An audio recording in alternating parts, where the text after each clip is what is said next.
This film offers an overview of my work, process and focus as an artist, and encapsulates the outcomes of my residency at OmVed Gardens, where I set out to explore the potential of beans, the seeds of legumes, for human and planetary well-being. This film borrows its title from Macbeth Act 1, Scene 3, where Banquo is doubting the witch's ability to see into the future and daring them to do so. If you can look into the seeds of time and say, which grain will grow and which will not, speak then to me, who neither beg nor fear. Here Shakespeare refers to the future as a seed of time, a beautiful metaphor that implies that our future is in our hands, and planting and caring for it today is the best thing we can do to predict it. We will tell the story of beans and their potential through my work, which is informed by science, by craft, and by nature observation, and aims to raise questions, visualize the impact of climate change, and highlight the role art can play in fostering sustainable change. My name is Vivienne Schadinsky. I am an artist and arts educator exploring our evolving natural environment influenced by planetary changes through ink paintings, printmaking, sculpture, and filmmaking. I weave stories that reflect the intricate balance between humanity and the earth. My work embraces the beauty and fragility of nature while inviting viewers to envision pathways towards healing and hope. Each piece becomes a moment of reflection and a call to action. My ongoing projects are rooted in research on climate change and pollution. I aim to invite reflection on how we perceive and respond to these critical issues in a fast-changing world.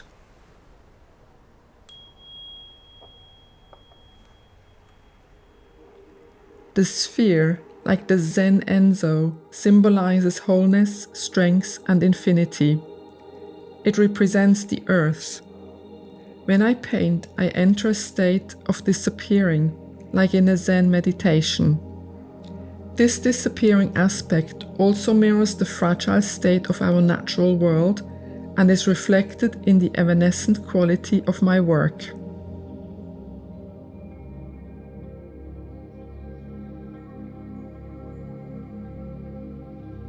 The seed represents life's cycle, birth, death, and regeneration. Each seed is a vital package, ready to travel, containing a baby plant, food, and a protective coat. In this project, each seed is wrapped in a handcrafted pouch, a hidden treasure waiting to flourish, and it is juxtaposed with the plant it will become. The thread binding them symbolizes the connection between humanity, nature, and the essence of life. Beans thrive in adverse conditions, restore soil health, and offer us a wealth of health benefits, so they are key seeds to paint a truly regenerative future. They are hardy and drought resistant. They require less water than other staple foods, and they enrich soils, reducing farming costs. This makes them crucial for future food security. Legumes are affordable, a great alternative to animal protein, and provide a variety of nutritional benefits, so they can nourish populations, especially in line with the UN's goal of zero hunger by 2030. Seed research is very important in general because it allows to regenerate species. So after you collect the seeds, you conserve the seeds, it's very important to understand which temperature, for example, you want to apply or which mechanism you want to apply for a species to germinate. In this way, when I say to germinate a species, really at the end is to regenerate a plant, in this case, and at the same time to use these plants in the future. For example, when you carry out germination experiments, it's very important to understand the range of temperature at which a species can germinate. And this is also important in the light of climate change. By understanding the temperature at which a species can germinate, you also can predict in the future which species can germinate better under future climatic changes. We have a high diversity of plant species in the world. We should conserve it, but the best way also to conserve this high diversity is through use. So this is what is called conservation by use.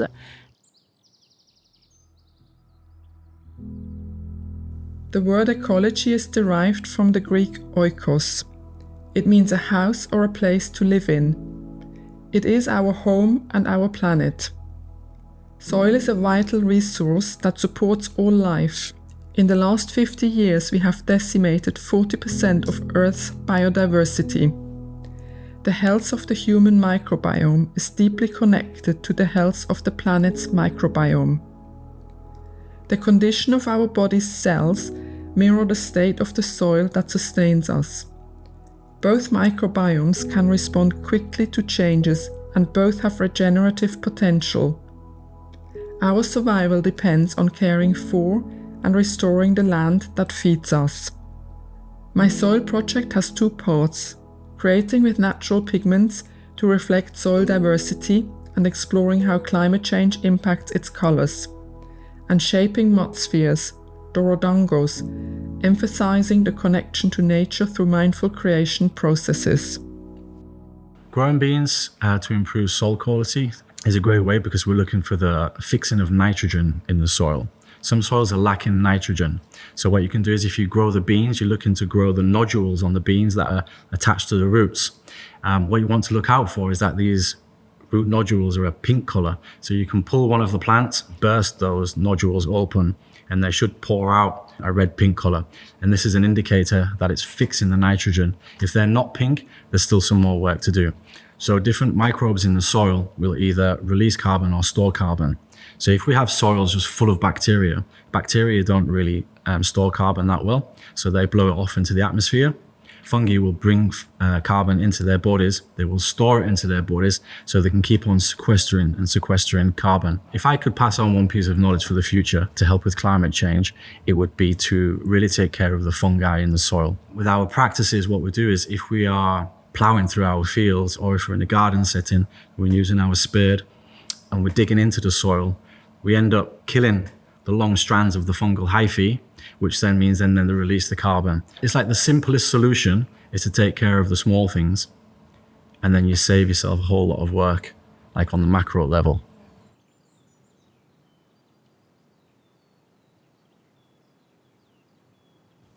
Have you ever had a gut feeling or butterflies in your stomach?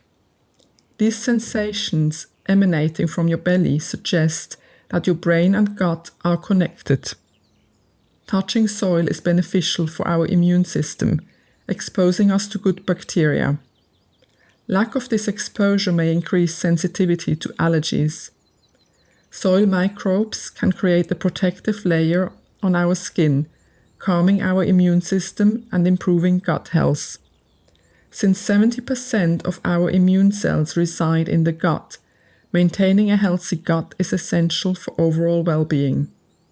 This gut-brain axis means the food we grow and eat is even more beneficial to our health than we think. So maybe the saying, "we are what we eat," has more significance than we thought.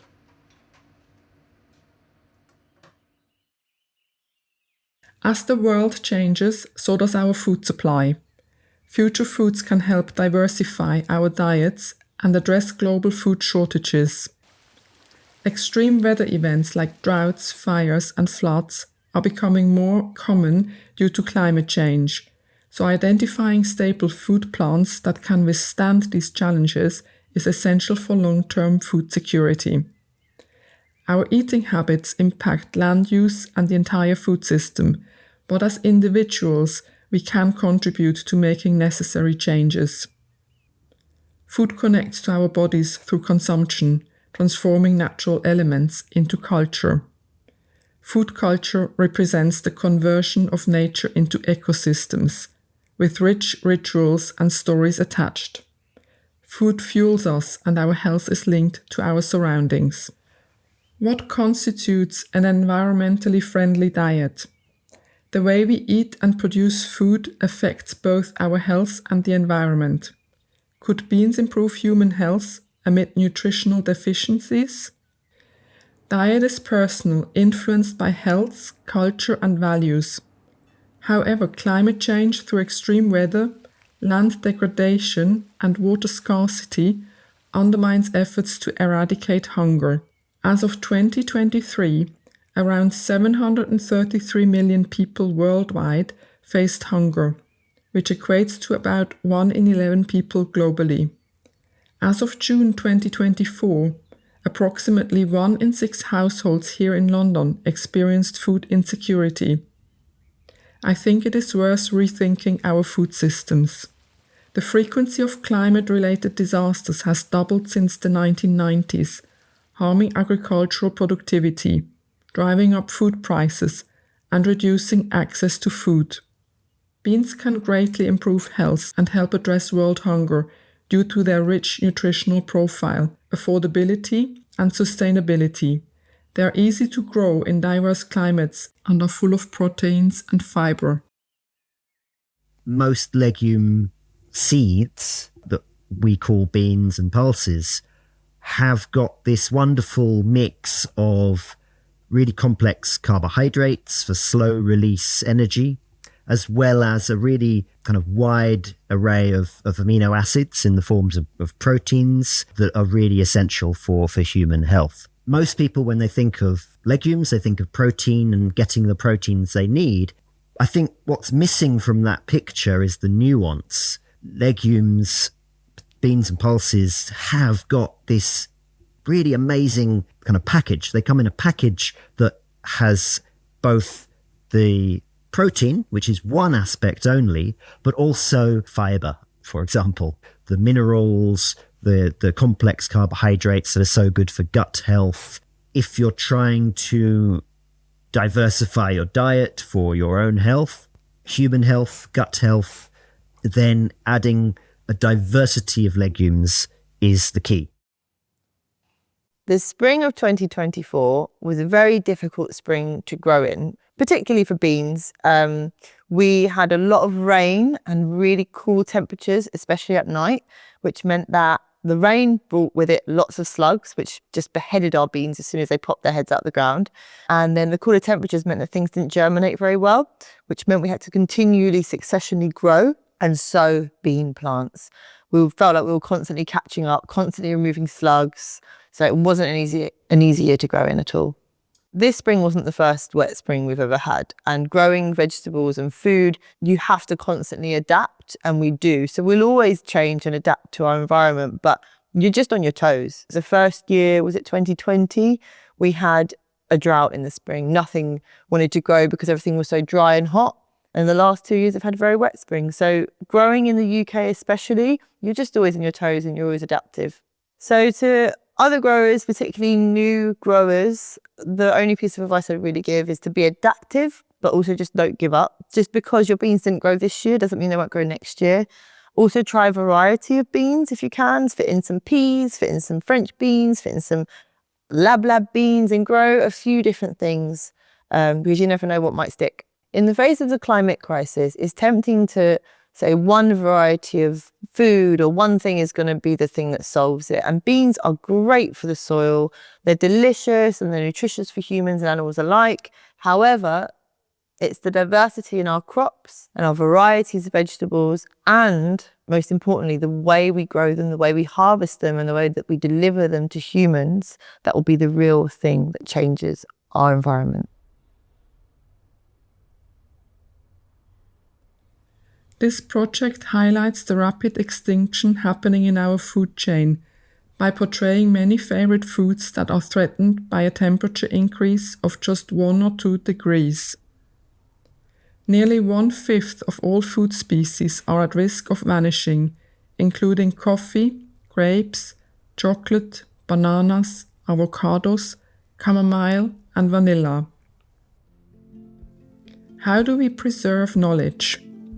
Many people have collected and pressed plants for a long time, but it only became preserved knowledge once the Italian plant collector, botanist and professor at the University of Florence, Pietro Antonio Micheli, who lived from 1679 till 1737, started to systematically collect, press and label plants. His work contributed to the establishment of herbaria, collections of preserved plant specimens for research and education. These resources served botanists, ecologists and artists alike, and blurred the lines between science and art by combining meticulous scientific documentation with an appreciation for the aesthetic beauty of plant forms. What do you think is worth preserving?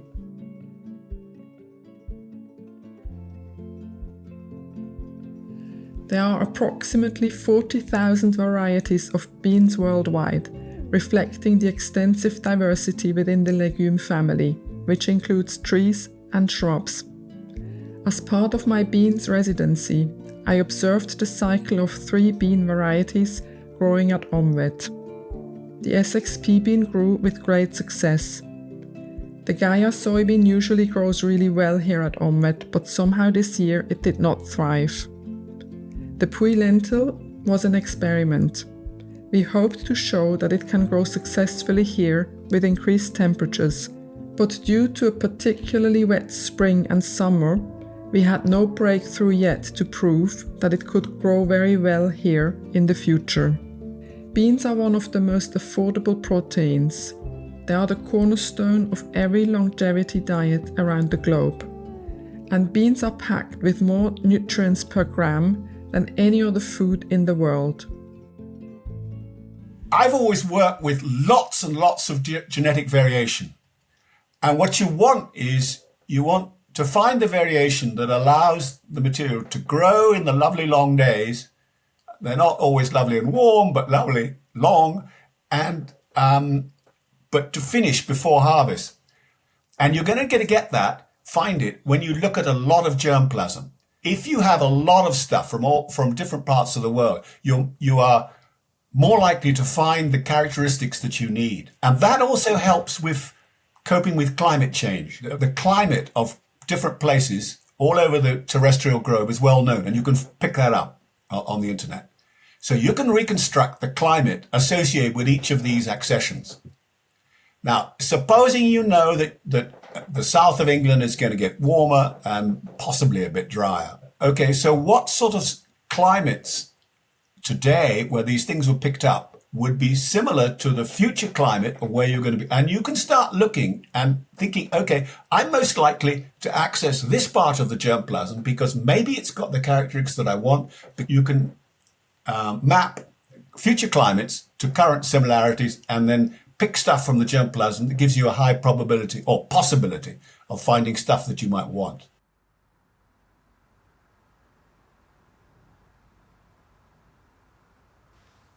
Seasonality and a connection to nature is important for everybody. In Japanese culture, there are special words. For example, kisetsukan is a phrase that describes having a sense of seasons or the feeling of seasonality, which you can use to describe a painting as much as the new seasonal offers at the market. And the word hashiri refers to the first harvest of the season. There is also the concept of shun, which describes the joy of eating food at its very peak of seasonality. As a child, I became aware of endangered species and the changing plant world. Understanding the impacts of these changes on all life motivated me to visualize this knowledge, encouraging personal reflection on our role in climate change. My projects begin with scientific evidence, progressing through various philosophies and techniques driven by insights from human behavior. Japanese art and culture, especially their connection to nature, have long fascinated me. My aunt introduced me to this world when I was little, emphasizing netskis, miniature sculptures that embody local spirits, animals and plants.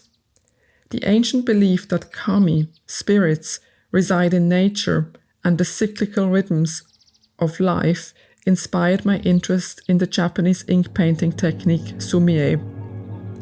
This method focuses on simplicity and evokes emotions through natural references, like the ephemeral cherry blossom, reflecting on the cycle of life.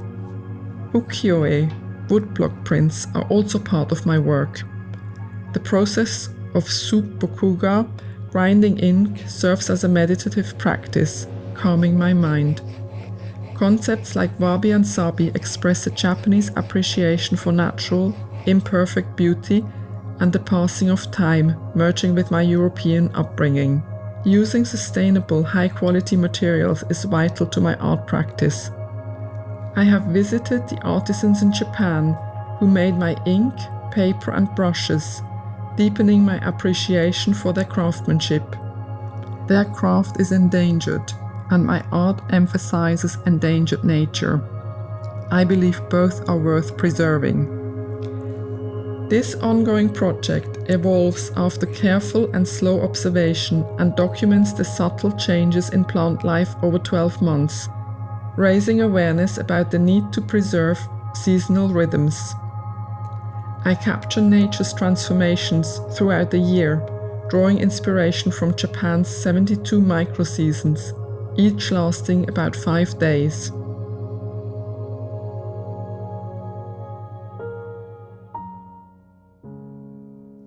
This ongoing project examines how extreme weather affects urban trees in London. Trees are vital for photosynthesis, providing oxygen and serving as indicators of ecosystem health. We depend on oxygen for survival. A mature tree can produce enough oxygen to support 2 human beings for a year.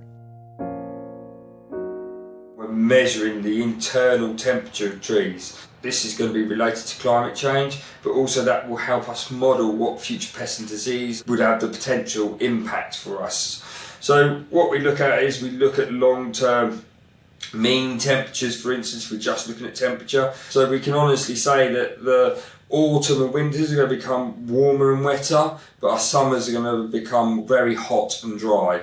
The legumes are very well adapted to heat. They're all very well adapted to grow in these really dry and arid environments. And their leaf morphology, they've got very tiny leaves, so they can control respiration levels really easily by changing the stomata cells. You know, they're also one of the good pollinators. So for a whole ecosystem, they provide a lot of benefit. They are so well adapted to future environments. They're really important as we move forward.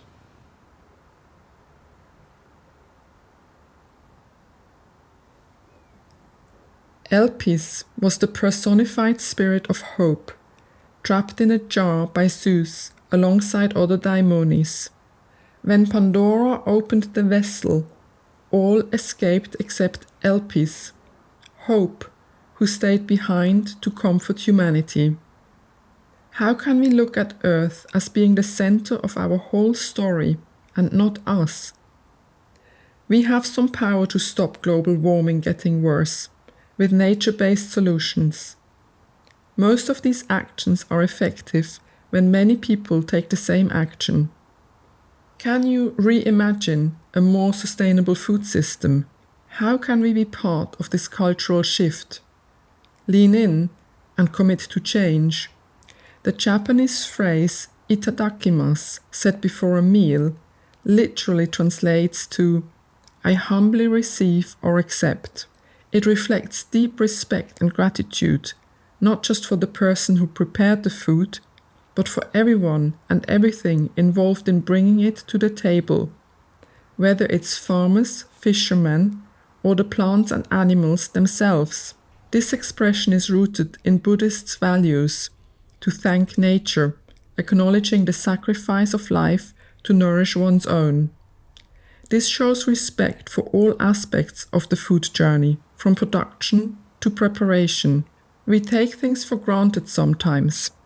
These words connect our thoughts back to nature and remind us to be mindful and grateful. I think that there is a really key component that is missing in our urgency and response to the climate emergency. And that is communicating that we need to do stuff like yesterday, now. And that message scientists have somehow been failing at. I don't know if the failure is the scientists' communication with the policymakers, with the politicians. I don't know if that's a failure of scientists to engage with the public.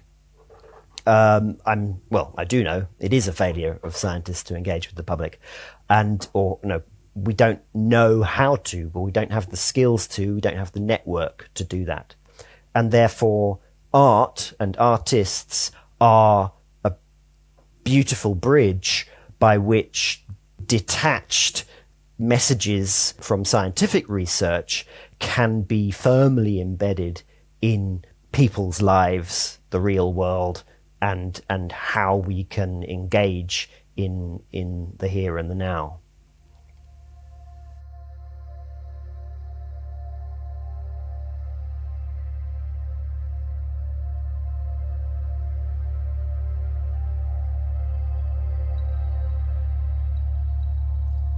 Please follow this meditation.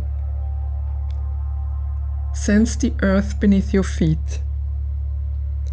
Ground into this surface you are standing on and the location. Expand your awareness to this place. Take a deep breath in and hold. And then breathe out. And now gaze up to the ceiling of this building and then imagine the sky above. Feel the pulse of life amidst the vastness of the universe. When we are born and take our first breath, with it we become part of the pulse of this planet. And now, bring your eyes slowly down to your feet. Feel the tangible tie we have with gravity, and notice how firmly we are planted here on Earth.